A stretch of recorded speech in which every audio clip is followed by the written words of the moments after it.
943. Atraco Balitang 943.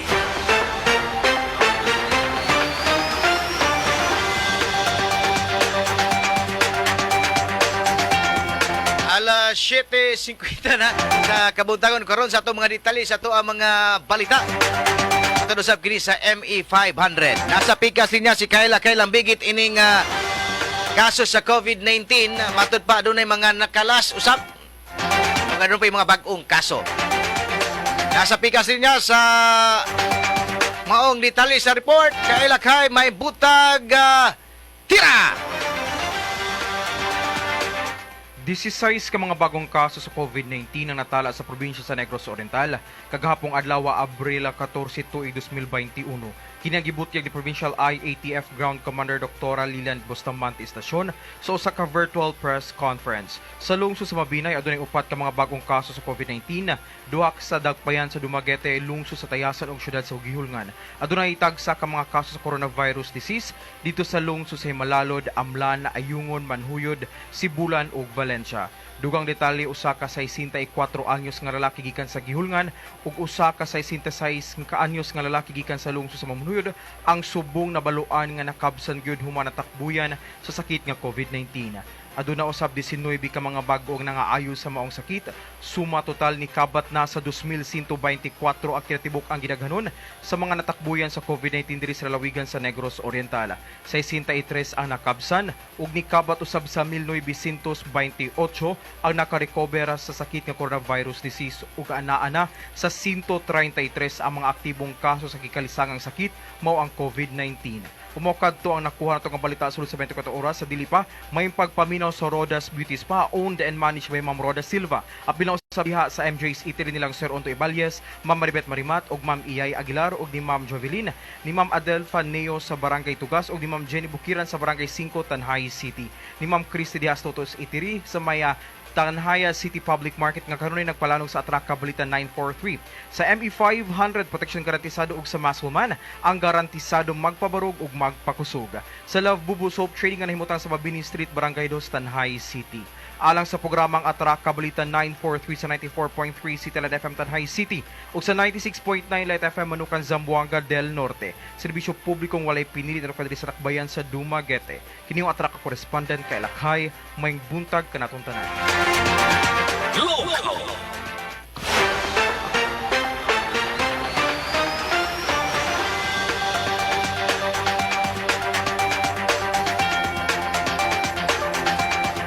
Laing nga lokal nga balita.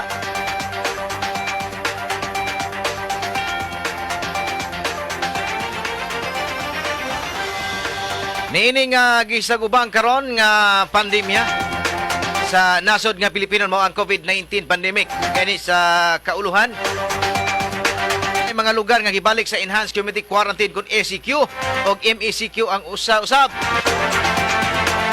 sa ubang parte sa Manila. Sa atong probinsya sa Negros Oriental dili kalikayan o dili kakumpiyansahan ang kaso sa COVID-19 tungod sa taho sa Provincial IATF nga mitaas o adunay mga bag-ong kaso sa COVID-19.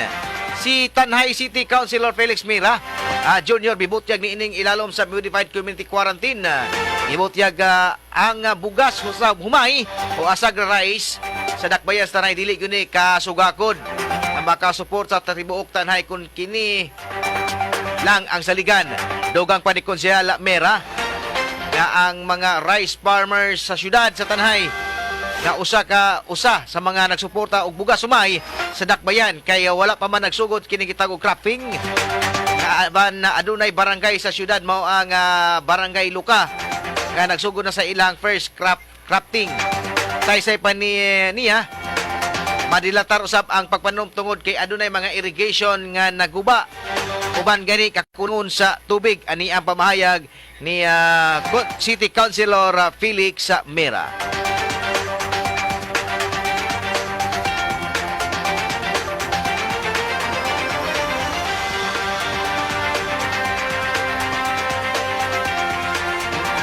O sa tanati. So kabahin sa ato ang asagra rice o sa nagtanom natog humay diri sa Tanhay. mura og dili gud ta ka kasuportar sa ato ang produkto nga ang atong abot sa atong sa atong mga rice farmers nga mo'y makasuportar sa tibuok Tanhay. Kay sa pagkakaroon mura og wala pa man tagasugod og cropping, although ang Lukasan Isidro na humana sila gasugod na sila sa ilahang first cropping. Pero pagkasunod nga cropping murag dili sila makatanom tungod kay ang ilahang irrigation kanal mura og nagguba sad. So diri sa Asagra o Asyutes Pulo, so dili gyud nga miingon nga makasuportar gyud sa ato ang tibuok nga Tanhayanon. Gipabalo usab ni Tanhay City Councilor Felix Mera nga tungod sa COVID-19 sa Tanhay ilang gisgutan usab sa wanan sa konseho kalabot og pagpanghandam sa COVID-19. Ani ang iyang pamahayag. Nenyo kining pagkaso sa COVID-19 is good. So ang konseho so doon na gihimo nga lakang kabahin niini kay so doon na may resolution nga gipasa diin among gipadala sa atong chief executive so kabahin sa mitigating measures kabahin sa COVID-19 kung unsa ang ato ang himuon nga ang COVID diri sa Tanhay nga basig dili gyud mo daghan kaysa pagkakaroon murag naara man siguro sa usara man siguro ang ato ang positive karon. Okay, so si Tanhay City Councilor Felix Mera eksklusibong nahinabi sa Atlaka Balita News Team. Laing nga lokal nga balita. Gibutyag ni Kapitan Cristito Tito Radan sa barangay Ubugon sa Kopling Syudad Tanhay nga wala pay natuki o napasar nga pundo sa ilang barangay ning tuiga tungod usab sa kay napiktuhan sa pandemya nga karon padayon pa nila nga gilantugian. Matod pa ni Kapitan Tito Radan nga mamason siya nga karong bulan na maisgutan na umapasar ang budget para ning tuiga. Say-say usab ni Kapitan Radan nga tungod sa kadaghan nga mga requirements gani gitrabaho na kini sa ilang barangay treasurer o barangay secretary. Ani ang pamahayag ni Kapitan Cristito Tito Radan.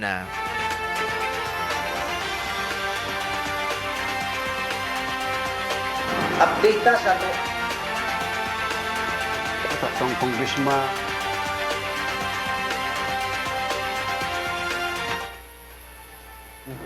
Chikiting Sigabarya, may buntag. So, ang budgeting mo na problema ron na mo ron diri. Wala pa dyan magkadimao ni among budgeting. Baso na lang o karong bulana na matuman na dyan ning makapagawas na dyan mig budget kay naidag ka pang mga requirements nga wapa dyan na mo mahuman. So, gani ang ako rong nakita man ninyo dito sa ubos. Ang akong Secretary Treasurer gitabangan jud og kuan nga mahuman jud ning adlaw ang katong mga kuan sa budgeting. So wala pa jud nakagawas og budget ron mao problema ron namo kaya ang dagka ng mga akong mga katawhan diri sa barangay nga nangayo na og tabang sa ilang mga area nga pagama ba sila potstep, mangayo ba sila suga, sagon sa nalang niya sa pa man ta di pa man ta pwede makapagawas og budget. Pero akong ipasalig yun nga karong bulan na naana yun na siya. Kaya gisugdan naman yun nato og kwan. Okay, so dugang pa ni Kapitan Radan nga daghan kayo karon og mga procedure kung magbugna kag budget sa ilaha nga barangay kun barangay. Ani ang pamahayag ni Kapitan Cristito Tito Radan.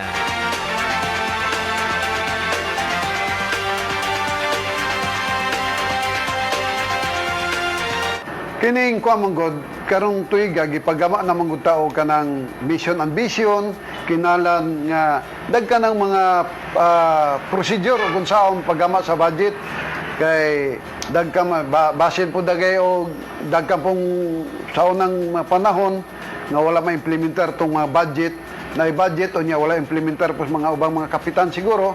So karon stricto na jud ta kayo ang gobyerno nato kinalan jud nga ang project na jud may mutang kuan. So mo na gikuan ron sa atong budgeting. So di naman man daw gay noon kay nga atong Vice President nintabang mo pud yung process ani. So karong bulan na pasalig jud nga maumanda jud ang atong kuan budgeting nga pagpreparar sa para budget ngayong tuiga. Si Barangay Captain Chris Tito Radan sa Barangay Ubugo ng siyudad sa naisakop ng probinsya sa Negros Oriental. Laing nga lokal nga balita gipangandaman karon pag-ayo ni pag-ayo ang personal nga feeding program ni Pamplona Councilor LV Montisa Tolentino kauban o ginabagan sa ilang grupo usap sa pagpangulo ni Vice Mayor George Duran ug ang kaubanan. Matod pa ni Konsyal Tolentino ning baguhay lang nga ilan nang plastada ang barangay nga sakop sa lungsod Pamplona kay asa ang sunod nga pagiunan og feeding program usab sa mga panimalayng ubang distansya og lagyo kini. Ani ang pamayag ni Konsyal LV Montisa Tolentino.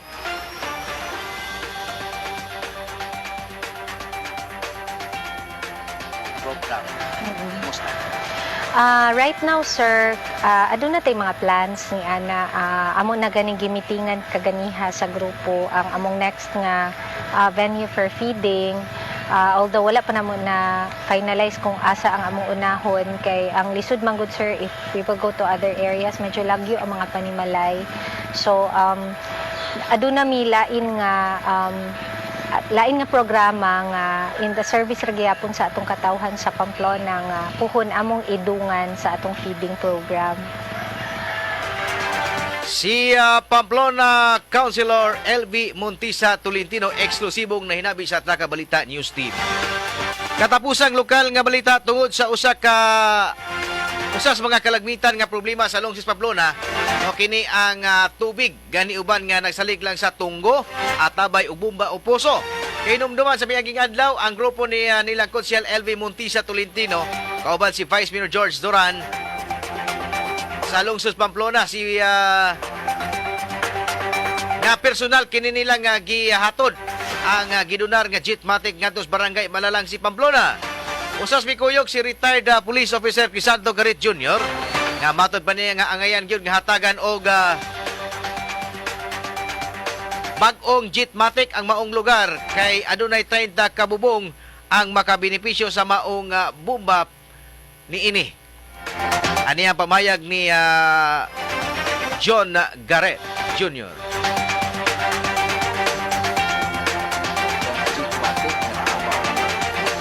Actually, sir, ang ngayon gutong tagaan, sir, kay ubay-ubay sila mga siguro 30 ka household sila dito. So atong gibutang dias tunga, sir, sa ilang karaan nga puso. So nag-ingon man tong mga katawhan dito nga gubaon ako, no. Usahay mubasiyo ang pagbomba. So nalipay sila dako, sir. Dugay-dugay na pangayo nila pero ipangitaog paagi nga sa mga TVs o sa gitampuan po kang chikiting sa Garbaria ang pundo na kapalit mig Jetmatic ug among gitunol dito sa pinaagi ni ex-captain Manoling Agos o mga katawhan dito. So lipay kay sila, sir, kay nanay bag-ong Jetmatic o bilang komunal nila tanan, sir, nga makagamit sila tanan. So lipay sila, sir. Samtang usa sa mikuyog mo ang paghatod sa Jetmatic si Konsyal Mercedes Sidis Marimat. Kita na ya nga ang mga katawhan malipayon ang pagdawat nini. O manghinaut usab siya nga ang maong Jetmatic magamit dayon kini kay tungod kay ang tubig sa barangay Malalang si bomba kalagmitan ang gisaligan. Manghinaot si Konsyal Sidis Marimat malipay unta ang mga katawhan sa ilang gihatod nga Jetmatic nga gidunar sa ilang grupo. Aniyang pamayag ni Konsyal Sidis Marimat. Insay na ako sa maong lugar nga aming naot po ko nga nalipay sila sa among gihatag og unsa po ila mga ginagawang problema nga moduol usab sila kanamo labi na diri sa among headquarters sa Team NPC o sa Tevis Cares. Si Konsehal Mercedes Sidis Marimat. Ang matag katawhan adunay katungod mahibalo sa nagkadaiyang isyu man nasyonal o lokal. Balita nga importanteng masayran ni Juan de la Cruz. Prinsipyo, katungod og baruganang tintugan. Kini ang Atraka Balita 943. Atraka Balita 943. Programa ngang tumong og tuyo mao ang pagpahibalo sa katawhan. Atraka Balita 943. Serbisyo publikong wala ipinili. Atraka Balita 943. Atraka Balita 943. Sa inyong mga radyo, Lunes hangtod Biyernes, alas 6:30 hangtod alas 8 sa bunta diri lamang sa pinakapatas nga sibiyahan 94.3 City Light FM at Raka Balita 943.